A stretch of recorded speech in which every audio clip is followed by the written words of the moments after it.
This is the User Adoption Podcast with your host, Henrik Dagier. Who are you and what do you do? Hello, my name is Markus.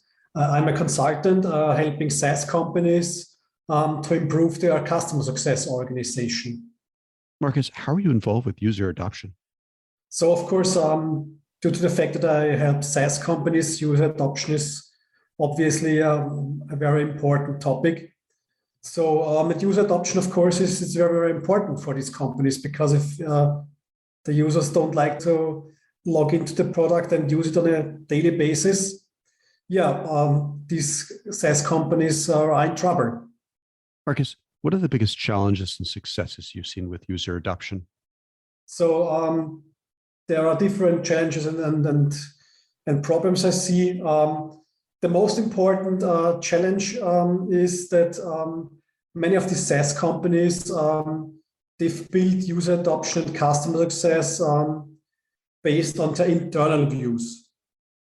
So they didn't look at the customer and how the customer views product adoption. So then you have a gap in between, because the company wants the users to adopt the product. But what the users really want is to use the product to solve their problems. So it's never about the product itself. I mean, the customers, they don't buy your product because you have so great features and functions, but they buy it to get a specific outcome, and your product is the tool to make it happen. And that's the important part.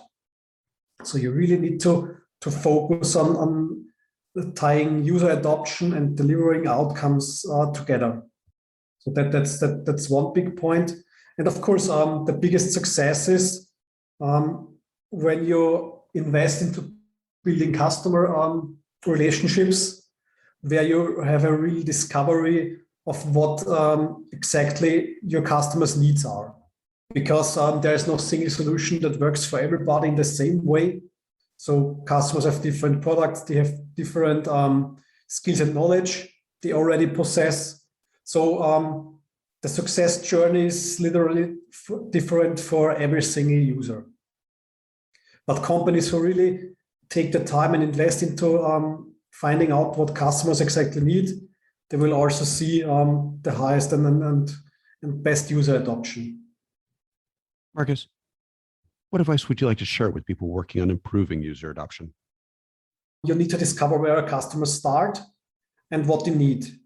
And then you build an adoption plan that is not based on how you would like it to be, but how customers achieve their goals.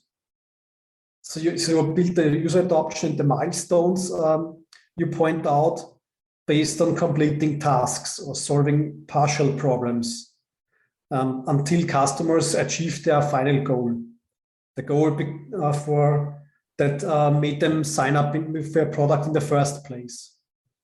So that's really, really important. And it's also very important to really continuously work on improving the user adoption, to review things, to talk to customers, to really get in-depth knowledge and improve all the time. I mean, there is no limit. You can never improve user adoption too far, because it's really highly important, and it also will change over time.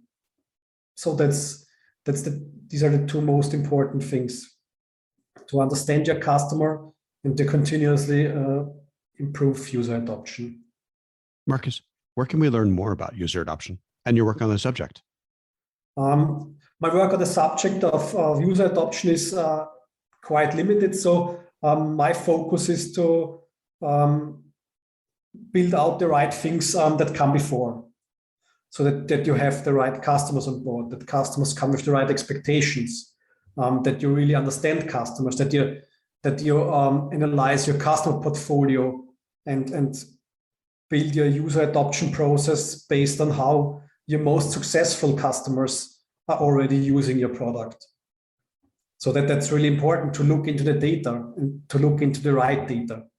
And the right data is really the customer data, and the customer data from the customer's point of view and not yours.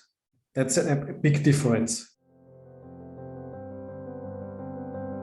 For more on this, visit useradoptionpodcast.com. Don't forget to please subscribe, rate, and review. And for a book about this, check out useradoptionbook.com. Tune in next week for the next episode. Thanks for listening.